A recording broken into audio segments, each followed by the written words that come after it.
County, one of our major activity is growing of trees and conservation of natural forests. In Migori County, we have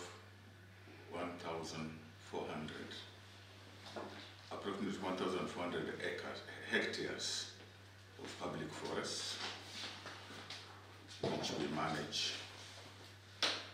Unfortunately, this is not big enough and has not reached the 10% recover. So Migori is one of the counties which has got a very low forest cover of about 3% against the national requirement of at least 10%, which is also in our constitution.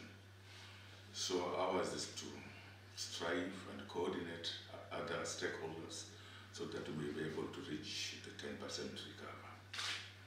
Some of the drivers which have made this cover to be too low, of course, is agriculture, need for land for agriculture, the built towns, expansion of towns, and such like activities.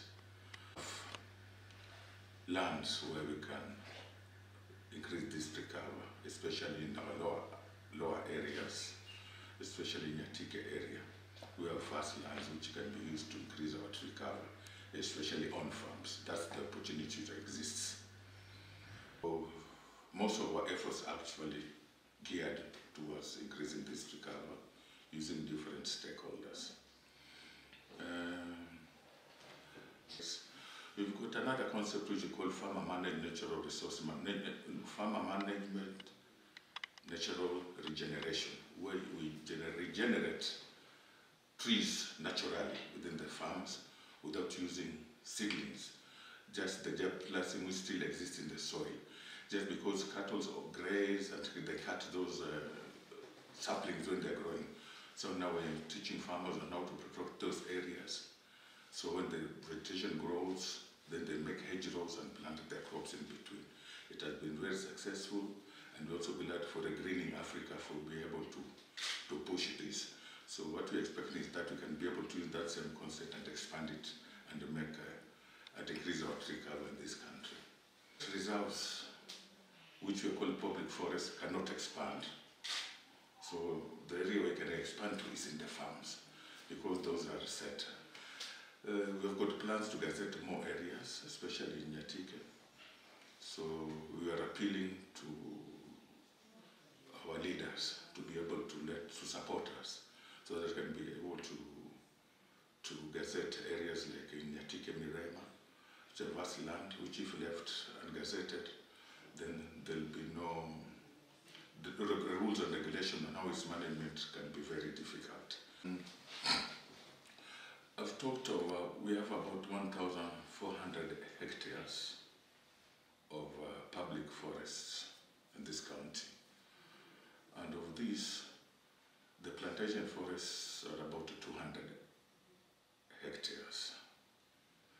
So how it works, the shamba system, or as we call it these days, PERIS, is a land use system where trees alongside crops grow together in situ. So farmers who are organized into community forest associations may apply to be able to practice that system on an area where trees have been harvested. MACU shamba system is only practiced in plantation forests, not in the natural forests. It cannot work there, only in plantations, where trees are solely raised for commercial purposes, where trees grow after a period, maybe 15 years, 20 to 30, depending on the rotation of the trees come and they're harvested. So when that land has been harvested, we allow farmers to come in and they pay some fee to Kenya Forest Service. They're given portions, an acre or half an acre. So they plant their crop alongside us, raising the seedlings and leave them to plant for us there. So as they fertilize their shambas, as they weed their shambas, they're also weeding our seedlings. So naturally, when the seedlings grow and they become big, that shed, of course, will not allow the farmer. So you know, there's this movement. After this was harvested this year, next time we harvest another portion. So these farmers move to that, just like that.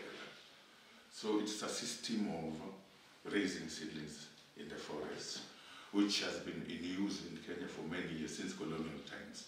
And it's not a system which is unique to Kenya. It's also done in places in Asia. It's called, somewhere in Indonesia, it's called the Tongia system. You can Google that, Tongia, it's still the same system. The problem has been just an issue of mismanagement, but which I think Pelis has answered that.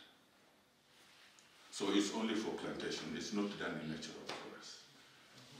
So, unfortunately, in Migori country, we are not practicing it. We don't have any area we are practicing Pelis because you're not doing any harvesting. So all our plantation, unless we harvest, maybe we can consider we apply the Chief Conservator Forest to the CFA to be given authority. We are ready. We are ready for this. This is actually the short season. We have our main planting season is actually the long rain season. That is April. This is short rain season. We have a program, but which is slightly small, to conserve what they already have in their farms. Especially this idea of slash and burn, I think should be discouraged. People should just be able to cultivate the land, but leave the indigenous trees standing. Those indigenous trees are the best because they are multiple use. People have got a lot of indigenous knowledge in them in terms of medicine and what. Some are even fruit trees. They're very good. They also they are able to recycle nutrients from the soil, so they keep our land very fertile. What's our target?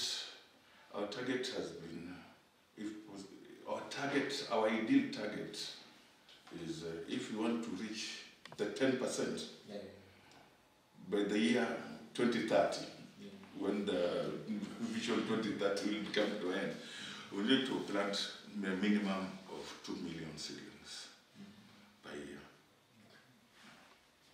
Total area is about 1,400. That is in terms of our public forests.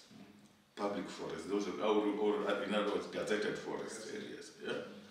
About 1,495.3 hectares, to be exact. And we'll find that most of it is actually hilltops.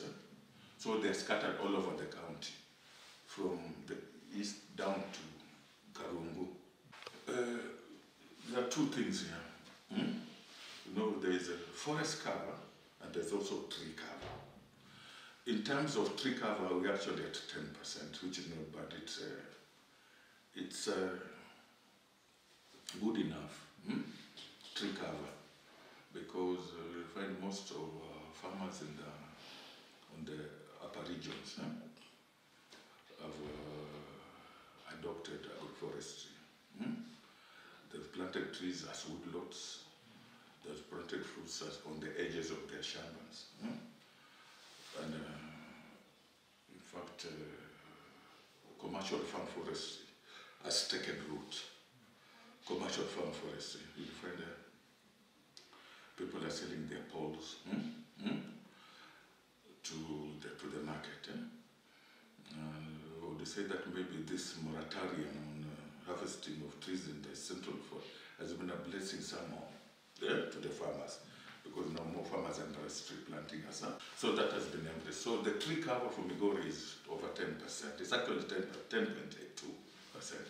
But now in terms, that is tree cover, but in terms of now the forest cover, those areas which are over 1 hectare, with the trees of a certain height, with a canopy cover of more than 30%. That's what Kenya adopted as a description of a forest. You see, a continuum of land which has gone. So that one is what is very low, is 3%. But I said we can improve on that because we've got vast areas of doing that in the lower regions. And that's why you have to concentrate in those, in Nyatike area. Is because of because you also want to mitigate the adverse effects of climate change. It's here with us. That's where we have a lot of floods now. A lot of prolonged dry seasons. Animals may lack pasture. But now, if you have more fodder trees growing there, then there'll be food for the animals. The soil won't dry so fast.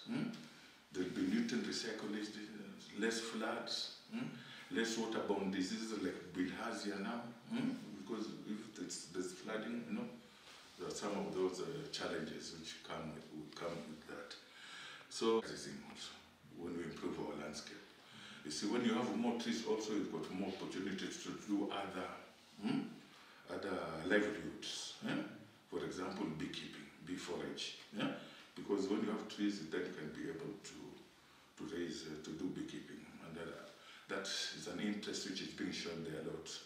In fact, to the community forest of Nyatike, we've got a user group whose activity is just beekeeping. And they already are processing the honey and they're taking it to supermarkets.